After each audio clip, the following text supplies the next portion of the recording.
Hello students, how are you today? I hope you are always in a good and fine conditions. Okay, let's continue our material, which is about analytical exposition. In this video, you will learn about analytical exposition text example and the analysis. Jadi di video ini kalian akan belajar tentang contoh dari teks eksposisi analitis dan analisis dari teks tersebut. Oke, langsung saja. Oke, so di sini sudah ada tabel ya, di mana di sebelah kiri sendiri itu adalah task organization. Untuk kolom yang tengah itu adalah kolom untuk teks eksposisi analitis yang kita bahas. Lalu yang sebelah kanan sendiri itu adalah language features atau unsur-unsur kebahasaan yang digunakan pada teks eksposisi analitis ini. Oke, langsung saja. Banning of motorbikes is necessary in housing areas. This is the title. Ya, ini adalah judulnya. Pelarangan sepeda motor itu diperlukan di kawasan perumahan. Ya, di sebelah kiri sendiri itu adalah text organization, di mana kalian bisa mengetahui paragraf ini itu misal contoh kayak paragraf pertama itu ternyata adalah introduction. Jadi kayak nama-nama dari bagian-bagian paragraf yang bisa kalian ketahui gitu ya. Oke, lalu untuk paragraf yang pertama itu adalah introduction ya. Di introduction ini juga terdapat thesis statement. Thesis statement itu letaknya pada kalimat terakhir di paragraf pertama. Oke, akan bacakan untuk teks eksposisi analitisnya. Motorbikes are a nuisance and a cause for great distress. Sepeda motor adalah gangguan dan penyebab dari kesusahan besar. Ya, even though motorbikes are considered as the most convenient form of transportation, ya meskipun sepeda motor dianggap menjadi bentuk transportasi yang paling nyaman, I think they are a hazard to humans. Saya pikir mereka berbahaya untuk manusia, animals as well as the environment, binatang serta lingkungan. I think motorbikes should be banned in housing areas due to the following reasons. Saya pikir sepeda motor harus dilarang pada kawasan perumahan karena beberapa alasan berikut ini. Cause of unreasonable amount of noise. Penyebab dari banyaknya suara berisik yang keterlaluan, air pollution, diseases and accidents. Polusi udara, penyakit-penyakit dan kecelakaan. Ya, oke, di situ sudah Miss kasih tanda ya kata should ya. Kata should ini harus ada pada thesis statement. Jadi jika nanti kalian membuat teks eksposisi analitis kalian sendiri, jangan lupa untuk menggunakan kata should pada thesis statement kalian. Ya, oke. Selanjutnya akan selanjutkan dulu sampai paragraf kedua. First of all, yang pertama-tama, I would like to point out that motorbikes are a major contributor to the pollution in the world. Pertama-tama, saya ingin menunjukkan bahwa sepeda motor adalah kontributor utama dari polusi yang ada di dunia. Ya, research has shown that motorbikes emit a deadly gas. Penelitian telah menunjukkan bahwa sepeda motor memancarkan gas berbahaya atau gas mematikan. That is dangerous for the environment, yang berbahaya untuk lingkungan. Consequently, long-term emission of gas from motorbikes is a major contributor of global warming. Ya, sebagai akibatnya, emisi gas jangka panjang dari sepeda motor menjadi kontributor utama dari pemanasan global. Ya, sebelum Miss melanjutkan, Miss akan menjelaskan beberapa kata yang sudah di bold. Ya. Untuk yang di bold warna hijau itu adalah conjunctive relation. Ya, gunanya ini untuk menghubungkan kalimat satu dengan kalimat yang lain. Ya, maupun paragraf yang satu dengan paragraf yang lain. Ya, itulah kenapa posisinya kalau untuk antara paragraf satu dengan paragraf yang lain itu ada di paling awal. Ya, kata pertama yang dituliskan. Itu adalah conjunctive relation. Lalu untuk kata yang di bold warna merah itu adalah mental verb.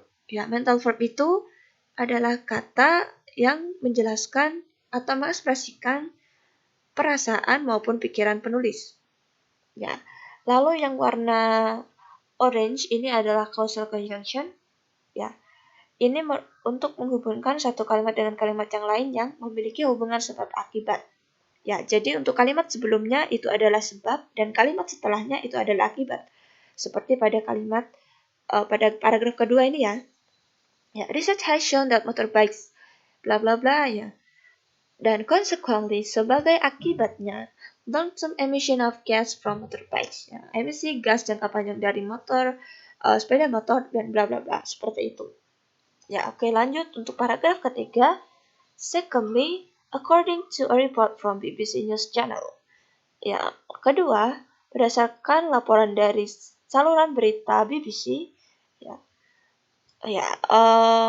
untuk paragraf kedua dan ketiga, ya untuk selanjutnya ini adalah bagian body atau isi dari teks ini, di mana paragraf kedua itu adalah argumen pertama, yang kedua paragraf selanjutnya adalah argumen kedua.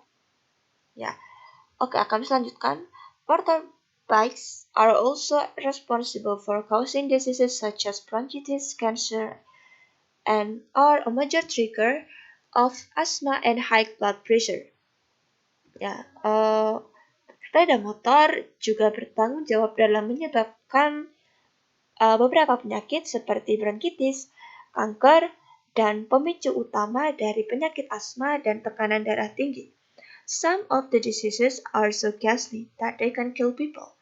Beberapa penyakit tersebut sangat mengerikan bahwa mereka bisa membunuh orang. Oke, di sini sudah ada kata yang dibold dalam warna ungu, yaitu merupakan generic reference atau referensi umum. Ini adalah kata-kata atau informasi yang bisa kalian dapatkan secara gratis, ya, secara bebas di internet. Ya, yang perlu untuk kalian cari tahu terlebih dahulu untuk mendukung argumen kalian. Ya, lalu paragraf selanjutnya itu adalah argumen ketiga. Furthermore, motorbikes create so much noise. Ya, sepeda motor menciptakan banyak sekali suara berisik.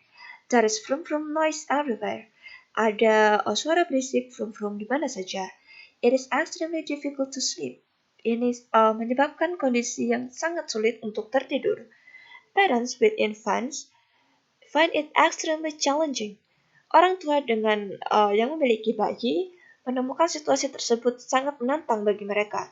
Ya, the moment their babies fall asleep, ketika bayi-bayi mereka sudah tertidur ya, one or another motorbike passes by and the baby wakes up.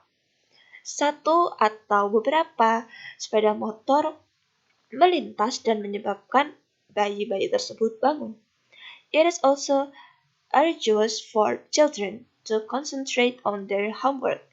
Ini juga menyebabkan kesulitan bagi anak-anak untuk berkonsentrasi pada tugas rumah mereka.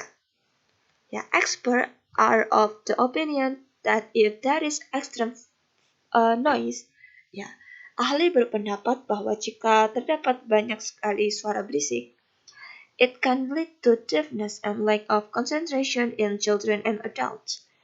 Ya, ini bisa menyebabkan ketulian dan kurangnya konsentrasi pada anak-anak dan orang dewasa. Oke. Yang di bold warna biru itu adalah kata sifatnya. Ini adalah kata-kata bantu, kata-kata yang ditekankan oleh si penulis. Lalu kata-kata yang berwarna ungu itu adalah generic reference ya. Jadi referensi utama atau umum yang bisa kalian dapatkan informasinya dari internet ya untuk mendukung argumen kalian. Lalu expert. Nah, salah satunya expert ini yang kalian butuhkan untuk mendukung ya atau memberikan argumen kalian itu sebuah dukungan yang kuat, bukti yang kuat bahwa argumen kalian itu benar. Ya, seperti itu. Jadi jangan lupa juga untuk mencari fakta-fakta dan bukti-bukti yang bisa mendukung argumen kalian. Oke, selanjutnya adalah argumen keempat. Finally, motorbikes are responsible for horrible accidents. Ya, terakhir, sepeda motor bertanggung jawab atas kecelakaan yang mengerikan gitu ya, horrible. In some cases, dalam beberapa kasus, ya there are deaths. Ada beberapa kematian ya, sampai menyebabkan kematian. Motorbike riders go so fast that they are unable to stop on time. Pengendara sepeda motor melajukan sepeda motor mereka itu sangat cepat, sampai mereka tidak dapat berhenti on time.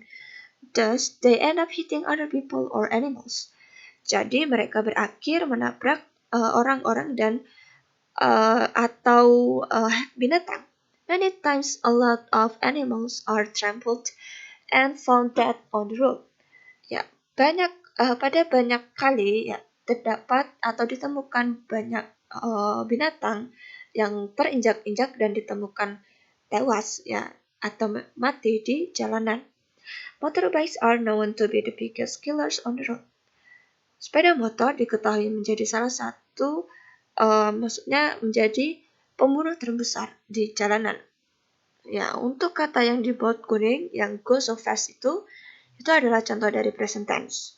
Ya, jangan lupa karena ini menyajikan fakta maka gunakanlah present tense.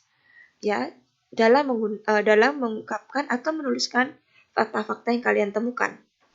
Oke, lalu yang terakhir ini adalah conclusion ya atau reiteration of thesis statement atau pengulangan dari thesis statement. Ya, in conclusion, kesimpulannya, from the arguments above, dari argumen-argumen di atas, I strongly believe that motorbikes should be banned from housing areas. Saya percaya bahwa sepeda motor harus dilarang pada kawasan perumahan. Ya, jadi itu tadi beberapa penjelasan dari Miss ya, semoga bermanfaat untuk kalian. Jika ada pertanyaan, silakan komen pada kolom yang sudah disediakan di Google Classroom. Oke, sekian dari Miss. Semoga penjelasan ini bermanfaat untuk kalian. And see you on the next meeting. Thank you very much.